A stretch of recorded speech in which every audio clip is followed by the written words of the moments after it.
please note that the drain plug is a T40 for the bottom drain plug, and the drain plug is right next. I'll go down here.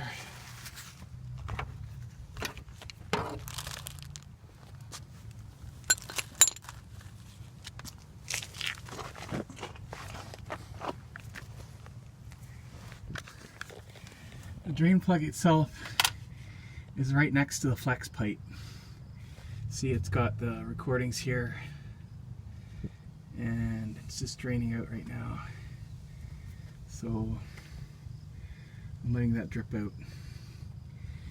So yeah, it's just a small standard drain plug.